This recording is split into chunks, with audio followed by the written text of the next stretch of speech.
अब आती है, ये है पार्ट सेकंड, यूनिट थर्ड हमारी चल रही है, ठीक है, इलेक्ट्रोमैग्नेटिक थ्योरी वाली, BSc first semester part second, electricity and magnetism की। तो हम लोगों ने पहले डिस्कस कर ली है मैक्सवेल की फर्स्ट स्टडी स्टेट इक्वेशन। अब हम लोग डिस्कस करते हैं मैक्सवेल की सेकंड स्टडी स्टेट इक्वेशन। ये बहुत ही छोटी सी इक्वेशन है, बहुत छोटा वीडियो बनेगा इसका। स्टडी स्टेट इक्वेशन, मैक्सवेल की जो सेकंड स्टडी स्टेट इक्वेशन है वो कहती है कि divergence of magnetic field is equal to 0। ठीक, अब हम लोग इसका डेरिवेशन समझते हैं कि इसका डेरिवेशन क्या होगा। तो यहाँ पे हम लोग अब यूज़ करेंगे गस लाइन मैग्नोस्टैटिक्स।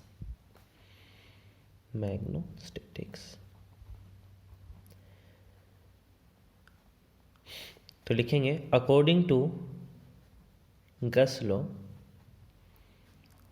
गस लॉ के अकॉर्डिंग, गस लॉ क्या कहता है,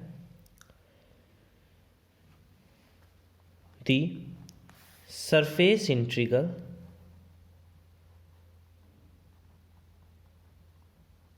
of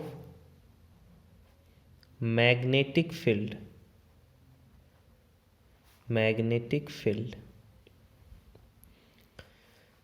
over a closed surface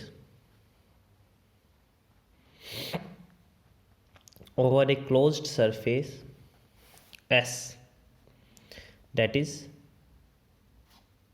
S B dot ds, ठीक है, over A close surface S is 0। तो क्या होगा, 0 होगा। इसका मतलब कि मैथमेटिकली अगर हम लोग समझे कि B dot D S vector और ए क्लोज सरफेस S बराबर होगा 0 के। तो भैया अब इसको ध्यान से समझेंगे कि अब हम लोग यहाँ पे यूज़ करेंगे गस डाइवर्जेंस थ्योरम का। अब गस डाइवर्जेंस थ्योरम क्या कहती है? गस डाइवर्जेंस थ्योरम पहले भी बताया है, सरफेस इंटीग्रल को वॉल्यूम इंटीग्रल में चेंज करने के लिए यूज़ किया जाता है और वॉल्यूम इंटीग्रल को सरफेस इंटीग्रल में बदलने के लिए यूज़ किया जाता है। जैसे कि आप लोग के सामने कोई एक वेक्टर ए है, उसका सरफेस इंटीग्रल होगा। तो according to Gauss theorem the surface integral of vector A is equal to the volume integral of divergence of that vector, कि उस वेक्टर के डाइवर्जेंस का वॉल्यूम इंटीग्रल के बराबर होगा। तो ये जो इक्वेशन है ये क्या बनकर आ जाएगी, volume divergence of magnetic field over TV equal to 0। अगर किसी भी टर्म का इंटीग्रल 0 होगा तो वो टर्म भी 0 होगी। तो मतलब डाइवर्जेंस ऑफ मैग्नेटिक फील्ड भी किसके बराबर, 0 के बराबर। ये हमारे सामने आ गई मैक्सवेल की सेकंड इक्वेशन। क्लियर, डेरिवेशन हो गया। अब कई बार इसकी इंटीग्रल फॉर्म पूछ लेता है कि इसकी इंटीग्रल फॉर्म क्या होगी। तो इंटीग्रल फॉर्म सेम वैसे ही करेंगे कि हमारे सामने इक्वेशन थी divergence of magnetic field B बराबर 0। हम लोग यहाँ पे करेंगे इंटीग्रेशन, करेंगे दोनों तरफ, बोथ साइड। किसके रिस्पेक्ट में करेंगे, S के रिस्पेक्ट में, विद रिस्पेक्ट टू S, यानी कि सरफेस एरिया, सरफेस एरिया के रिस्पेक्ट में हम लोगों ने इसका इंटीग्रेशन किया। तो हमारी जो इक्वेशन है वो क्या बन गई, S divergence of magnetic field over ds बराबर 0। फिर से हम लोग किसका यूज करेंगे, गॉस डाइवर्जेंस का यूज करेंगे, गॉस डाइवर्जेंस थ्योरम का यूज करेंगे और इस सरफेस इंटीग्रल को लाइन वॉल्यूम, ये वॉल्यूम के रिस्पेक्ट में करेंगे, माय मिस्टेक, वॉल्यूम के रिस्पेक्ट में होगा। किसके रिस्पेक्ट में होगा, वॉल्यूम के रिस्पेक्ट में होगा। इस वॉल्यूम इंटीग्रल को किसके सरफेस इंटीग्रल में बदल देंगे तो हमारी इक्वेशन बन के आ जाएगी surface integral of divergence of magnetic field over ds बराबर 0, सॉरी सिंपल मैग्नेटिक फील्ड बराबर 0। अब ये वाली बात किसको रिप्रेजेंट करती थी, गॉस लाइन मैग्नेटोस्टैटिक्स, तो इसकी इंटीग्रल फॉर्म हमें क्या देती है, Gauss line magnetostatics, magnetostatics. Clear, okay. अब हम लोग बातचीत करते हैं इसकी फिजिकल सिग्निफिकेंस की, कि इसकी क्या फिजिकल सिग्निफिकेंस होगी, मैक्सवेल सेकंड स्टेट इक्वेशन। तो अब हम लोग बातचीत करते हैं इसकी फिजिकल सिग्निफिकेंस की। Clear, physical significance.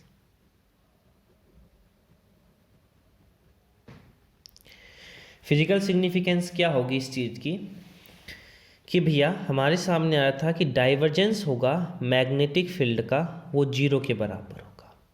Clear, divergence जो था मैग्नेटिक फील्ड का वो 0 के बराबर होगा। सबसे पहली बात तो देखो यहाँ पे टाइम की दोनों तरफ कोई टर्म नहीं आ रही, तो मतलब ये भी कैसी इक्वेशन है, टाइम इंडिपेंडेंट इक्वेशन है। कैसी इक्वेशन है हमारे सामने, टाइम इंडिपेंडेंट इक्वेशन, मतलब ये किसी भी प्रकार से टाइम के ऊपर डिपेंड नहीं करती। दूसरी बात, ये किसको रिप्रेजेंट करती है, गॉस लाइन मैग्नेटोस्टैटिक्स को रिप्रेजेंट करती है, मैग्नेटोस्टैटिक्स। अब जो गॉस लाइन मैग्नेटोस्टैटिक्स है ना, उससे आप लोग दो फिनोमिना एक्सप्लेन कर सकते हो। पहला तो कि आप लोग के आइसोलेटेड मैग्नेटिक फील्ड जो है, आइसोलेटेड मैग्नेटिक पोल्स आपके एग्जिस्ट नहीं करते, मतलब कि मोनोपोल्स आपके एग्जिस्ट नहीं करते। दूसरी बात कि आप लोगों के सामने मैग्नेटिक फील्ड लाइंस जो होती हैं, ना ही तो वो कभी भी किसी भी स्टार्ट होती है ना ही एंडिंग होती है, मतलब कि दे फॉर्म क्लोज्ड कर्व।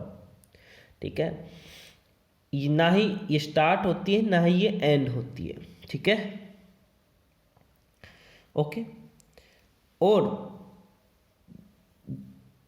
और हम लोग इसी बात को ऐसे भी कह सकते हैं कि number of lines of magnetic force leaving और entering a given volume are equal. देखो मैं इस चीज़ को थोड़ा समझाने की कोशिश करता हूँ। क्या है, पहले बताया मैंने कि ये टाइम इंडिपेंडेंट इक्वेशन को रिप्रेजेंट करता है। दूसरी मैंने इसकी क्या प्रॉपर्टी बताई, गॉस लाइन मैग्नेटोस्टैटिक्स। तीसरा मैंने क्या कहा, monopoles does not exist, monopoles does not exist, does not exist. चौथी बात, डाइवर्जेंस हमारा यहाँ पे 0 के बराबर आ रहा है। देखो मैंने आप लोगों को शायद फिजिकल सिग्निफिकेंस ऑफ डाइवर्जेंस क्या होती है, अगर डाइवर्जेंस पॉजिटिव आता है और डाइवर्जेंस नेगेटिव आता है तो वो एक सोर्स और सिंक की तरह काम करता है। और अगर डाइवर्जेंस 0 आ रहा है तो ना ही सोर्स की तरह काम करेगा ना ही सिंक की तरह काम करेगा। मतलब number of line of magnetic force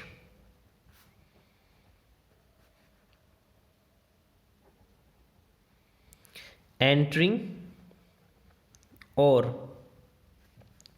leaving a surface are equal, वो सारी की सारी क्या होंगी, बराबर होंगी।